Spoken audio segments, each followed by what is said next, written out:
أعوذ بالله من الشيطان الرجيم بسم الله الرحمن الرحيم ولا تقربوا مال اليتيم إلا بالتي هي أحسن حتى يبلغ أشده وأوفوا الكيل والميزان بالقسط لا نكلف نفسا إلا وسعها وإذا قلتم فاعدلوا ولو كان ذا قربى وبعهد الله أوفوا ذلكم وصاكم به لعلكم تذكرون. ولا تقربوا کتنی چیزیں ہو گئی بھئی؟ 5. چھٹی چیز ارشاد فرمائی ہے ولا تقربوا مال الیتیم، اور یتیم کے مال کے قریب بھی نہ جانا، الا مگر باللتی، مگر جس طرح ہے یا احسن بہتر ہو اس طرح کرو. اس کے مال سے تجارت کر لو، فرض کر لو، یقینی طور پر نفع ہو سکے ایسے کر لو. تفسیر اس کی سورہ نساء میں گزر گئی نا یتیم کے مال کے معاملے میں. حتی یبلغ اشدہ، یہاں تک کہ اپنی قوت کو پہنچے. اور قوت کو پہنچنے کی عمر کیا بتائی تھی؟ 25 برس.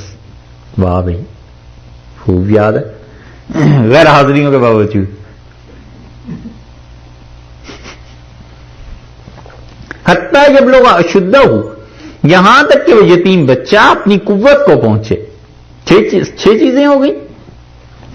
7ویں چیز ارشاد فرمائی وَأَوْفُوا الْكَيْلَ وَالْمِيزَانَ، اور پورا کرو اپنے ماپ کو بھی اور تول کو بھی انصاف کے ساتھ. یہ جو ماپ تول ہے نا اسے انصاف کے ساتھ پورا کرنا. اور یہ جو ماپ تول ہے یہ کوئی صرف اسی تک نہیں ہے کہ کیلے کا درجن پورا ہونا چاہیے اور لٹھا جتنے گز خریدا ہے یہی پورا ہونا چاہیے. زندگی کے سارے شعبوں کے متعلق فرمایا ہے کہ کیل اور میزان جو حق ہے اسے پورا کرو، ماپ تول میں ٹھیک رہو.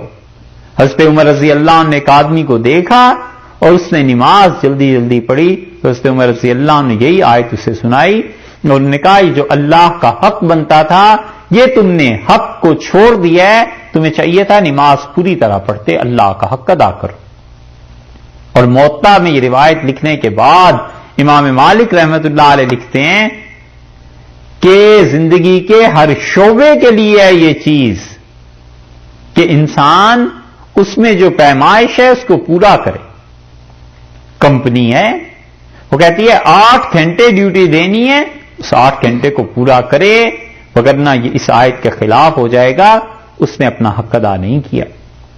کمپنی کہتی ہے یہ پروجیکٹ پورا مجھے چاہیے، چاہے 10 گھنٹے کرو اور چاہے 15 گھنٹے کرو، ہمیں اس سے بحث نہیں. پروجیکٹ جس ٹائم کا انہوں نے کہا اس ٹائم کے اندر اندر پورا کرے. یہ چیز ہے ماپ تول میں کمی نہیں ہونی چاہیے. یہ تھوڑا ہی ہے کہ 8 گھنٹے 10 گھنٹے کمپنی نے کسی کام کے لیے دیے تھے، اس میں بیٹھ کے گئے کہ میں تلاوت کر لیتا ہوں اور کمپنی سے معذرت کریں گے، کمپنی کو 2 دن لیٹ کر دیں گے. یہ غلط چیزیں. الیاذ باللہ بہت سے لوگوں کو ہم نے ان ممالک میں دیکھا ہے، یورپ میں، زیادہ تفصیل میں کیا ذرا بھی تفصیل نہیں اس کی کرتے، یورپ میں کئی ممالک کو دیکھا ہے کہ گورنمنٹ سے فنڈ لے لیا اور ان امپلائمنٹ شو کر دیا کہ میں تو کوئی کام ہی نہیں کرتا، اور گورنمنٹ سے پیسے لے رہے ہیں اور پیسے لے کے جا کہاں رہے ہیں، وہ کہتے ہیں جی یہ اس بچے کو پڑھانا ہے، اس کو دین کا سبق سکھانا ہے، یہ دین کے لیے جا رہا ہوں. یہ چیزیں یہ جھوٹ نہیں ہے. یہ گورنمنٹ کو جو نقصان پہنچانا ہے، یہ جو جھوٹ بولنا ہے، اس کے نتیجے میں جو دین ہے نا وہ دین نہیں ہے، وہ اپنے نفس کا چکر ہے، وہ اپنے جی کو خوش کرنے والی بات ہے. اللہ نے تو حکم دیا ہے 7واں کہ اوفوا الکیل والمیزان بالقسط، کہ انصاف کے ساتھ. لا نکلف نفسا الا وسعها، اور ہم کسی جان کو اس پر وہی اتنا ہی بوجھ رکھتے ہیں جتنا وہ اٹھا سکے. اللہ نے کسی جان پر زیادہ بوجھ نہیں ڈالا، بس اتنا ہی جتنا وہ اٹھا سکے. اور اس کام کو کرنا ہے. وَإِذَا قُلْتُمْ فَعْدِلُوا. کتنی بات ہو گئی؟ 7 ہو گئی. 8ویں بات وَإِذَا قُلْتُمْ فَعْدِلُوا. اور جب تم بات کرو گے تو سچی بات کرنا. وَلَوْ كَانَ ذَا قُرْبَىٰ. اگرچہ اس کی زد تمہارے رشتہ دار پر جا کر پڑے. جب بھی بات کہو حق کی کہو، جب بھی گواہی دو سچی بات کرنا. بات کرنے میں جھوٹ نہ بول، سچ کہے. لیکن سچ کہنے کا یہ مطلب تھوڑا ہی ہے کہ دوسرے کے سر پہ ڈنڈا مار دے. سچ کہنے کا بھی طریقہ ہے نا، انصاف کی بات کرے، سچی بات کرے، جھوٹ تھوڑا ہی ہے. مگر اس طرح سچ کو کہنا کہ دوسرے کے دل کو تکلیف پہنچے، غلط بات ہے، بہت بےہودہ بات ہے. حضور اقدس صلی اللہ علیہ وسلم نے ان چیزوں سے منع کیا. اب کوئی کسی کو کہے کہ آپ کے والد آئے تھے اور کوئی دوسرے لفظ استعمال کرے، کہے سچی تو بول رہا ہوں، تو بول تو سچ ہی رہے ہو، لیکن یہ سچ بولنے کا کون سا طریقہ ہے؟ یہ ہے اللہ نے کہا ہے سچی بات کرو، لیکن ایسی سچائی جس سے دوسرے کا دل دکھانا مقصود ہو. وہ سچائی نہیں ہے، وہ اپنے نفس کی اپچ ہے، وہ اپنے نفس کو غالب کرنا ہے کہ میری ہیٹی نہ ہو جائے. کہیں سعدی رحمت اللہ نے اسی لیے کہا ہے کہ والد کے ساتھ، آپ جانے کیوں بار بار سعدی رحمت اللہ علیہ یاد آتے ہیں. والد کے ساتھ جا رہے تھے، رات تہجد کی نماز پڑھنے کے لیے والد ایک دن ساتھ لے کے چلے، مسجد چل رہے تھے، اور میں نے گلی میں پہنچ کے دیکھا سب لوگ سو رہے تھے. تو میں نے کہا ابا کتنے بد نصیب لوگ ہیں، سو رہے ہیں، کیوں نہیں اٹھ کے نماز پڑھتے اس وقت؟ تو والد صاحب وہیں سے مڑ گئے گھر کو واپس، اور گھر کے دروازے سے داخل ہوئے اور فرمایا سعدی تو سوتا رہتا یہ زیادہ اچھا تھا، بجائے اس کے کہ تو لوگوں کی غیبت میں مبتلا ہو کے گناہ کرتا. یہ ہے چیز. بولے سچ ہی، یہ کس نے کہا جھوٹ بولے، مگر طریقے اور قاعدے سے. ہر چیز میں ایک زہر ہوتا ہے. سانپ کا زہر کہاں ہوتا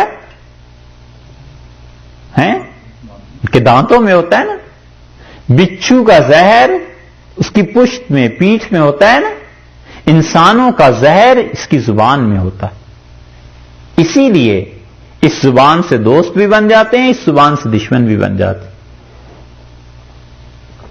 یہ جو زہر ہے نا، محفوظ رکھے لوگوں کو اپنی زبان سے. اللہ نے فرمایا اگرچہ رشتہ داروں پہ زد جا کر پڑے، گواہی سچی دینا، جھوٹ نہ بولنا. 8 باتیں. 9ویں بات فرما دی وَبِعَهْدِ اللَّهِ أَوْفُوا. اور اللہ کے ساتھ جو وعدے کیے ہیں انہیں پورے کرنا. اللہ کے ساتھ جو وعدے کیے ہیں، توحید سے لے کے اور رسالت کی گواہی سے لے کے نماز روزہ، جتنے وعدے خدا کے ساتھ کیے ہیں انہیں پورے کرنا. یہ 9 باتیں ہیں جس کے متعلق صحابہ رضی اللہ عنہم کہتے تھے یہی وہ 10 احکامات تھے جنہیں حضرت موسیٰ علیہ الصلوۃ والسلام کو دیا گیا. اس کو کیا کہتے ہیں؟ 10 کمانڈمنٹس. یہ وہ 10 حکم ہے. ذالکم وصاکم بہ.